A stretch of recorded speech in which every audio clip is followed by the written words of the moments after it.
Introduction and classification हम fungi पढ़ेंगे। कवक ऐसे यूरियोटिक सूक्ष्मजीव होते हैं जिनके कोशिकाओं भित्ति होती हैं परंतु क्लोरोफिल नहीं बंद होता है। ये अपने पोषण के लिए विषमपोषी होते हैं अर्थात ये जीवित या मृत कार्बनिक पदार्थों से भोजन प्राप्त करते हैं। इनकी विशेषताएं सेल टाइप्स यूरोकार्योटिक होती है। कवक की सेल एक वास्तविक नाभिक होता है जिसमें डीएनए न्यूक्लियस झिल्ली क्रायोसोइट्स पाए जाते हैं। कोशिका भित्ति एक कवक की सेल भित्ति काइटिन व ग्लूकेन से बनी होती है। नाभिक इनका अस्पष्ट होता है। क्लोरोफिल कवक में क्लोरोफिल नहीं होता है इसलिए ये प्रकाश संश्लेषण नहीं कर पाते हैं। इन्हें पोषण के लिए ये हेटेरोट्रॉफिक होते हैं यानी ये दूसरे जीव से या गले सड़े कार्बनिक पदार्थों से पोषण करते हैं। ये 3 टाइप से होते हैं: सेप्रोफिटिक मित्रजीव, परजीवी जीवित जीव, सहजीवी दूसरे जीवों के साथ सहजीव करते हैं। इनके स्ट्रक्चर कैसा होता है? अधिकांश कवक सूत्री होते हैं। ये हाइपेन नामक तंतु जैसी संरचना होती है। कई हाइफे मिलकर म्यूसिलियम बनाते हैं। इनके प्रजनन एसेक्सुअल स्पोर्स तो निर्माण करना और सेक्सुअल हैं तो 2 भाग अलग अलग गेमेट्स में संश्लेषण से बनते हैं। वेजिटेटिव टुकड़े या बॉन्डिंग से होते हैं। इनकी वृद्धि कवक या विकास की नमी तापमान पीएच पर निर्भर करता है। अधिकांश कवक कम तापमान 20 से 30 सेल्सियस व अनोमली 5 से 6 पर पनपते हैं। संग्रहण पदार्थ कवक अपनी ऊर्जा ग्लाइकोजन और तेल के रूप में रखता है। फंगी के प्रकार और जीव शैली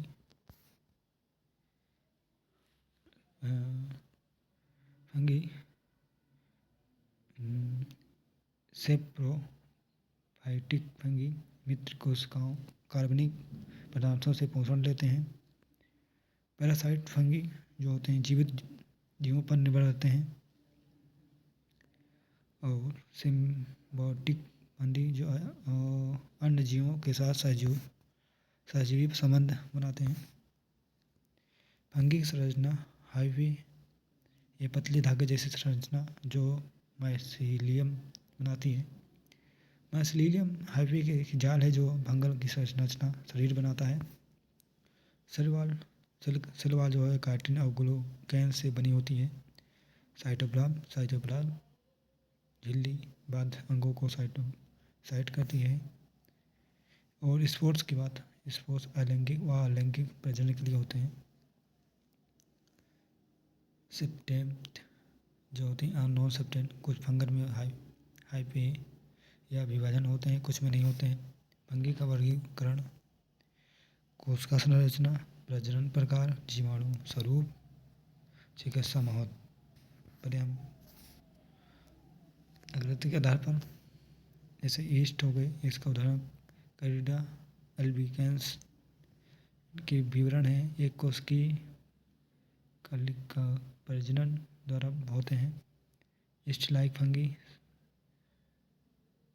क्रिप्टोकोकाइस नियोफॉर्मेंस ईस्ट जैसे लेकिन फोड़े एमलेट में होते हैं। मोल्ड जो फफूंद होते हैं। ये स्पिलियम पेंसिलियम बहुकोशिकी हाइफे माइसीलियम डाइमॉर्फिक फंगी जो हिस्टोप्लाज्मा ब्लास्टोमाइसेंस तापमान पर बदलता है। प्रजनन के आधार पर सेक्सुअल स्पोर्स बनाते हैं। स्पोर में जीनियो स्पोर्स कैंडिडा स्पोर्स बिना लैंगिक सेल के सम्मिलित होते हैं। सेक्सुअल जो लैंगिक सेल से सम्मिलन से बनते हैं। जाइगोट स्पोर्स एस्कोस्पोर बेसिडीमोस स्पोर बनाते हैं। टैक्सोनोमिक चिकित्सा दृष्टि से 4 वर्ग होते हैं।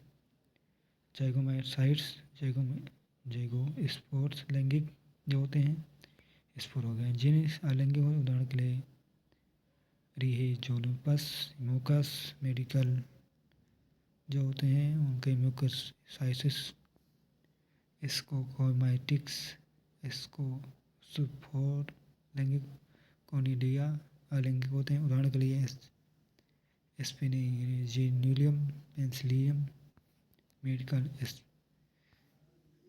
ऐसे होते हैं। बेसिडो होते हैं जो बेसी कैंडिडा, इनके उदाहरण देख लेते हैं। ड्यूट्रियो, इनके लैंगिक बीजाणु होते हैं। मेडिकल इंपॉर्टेंट क्लासिफिकेशन रोगों के आधार पर सुपरफिशियल म्यूकस त्वचा बाल ऊपरी भाग वह होते हैं जो फंगस का काम इनका ये वारसती हैं। क्यूटेनियस नियस जो होते हैं इनका भी हम देख रहे हैं। केराटिन युक्त ऊतकों में होते हैं, इनके भी दिए हुए हैं। पर रोग क्या होता है, टेनिया ऐसे आदि रोग में सब क्यूटेनियस त्वचा के नीचे होते हैं। सिस्टमेटिक अंगों के आंतरिक अंगों में प्रभाव रखते हैं और अप्रोन्यूट्रिटिक कमजोर प्रतिरक्षा वाले व्यक्तियों में होती है। यही हमारी खत्म होती क्लास। Thank you.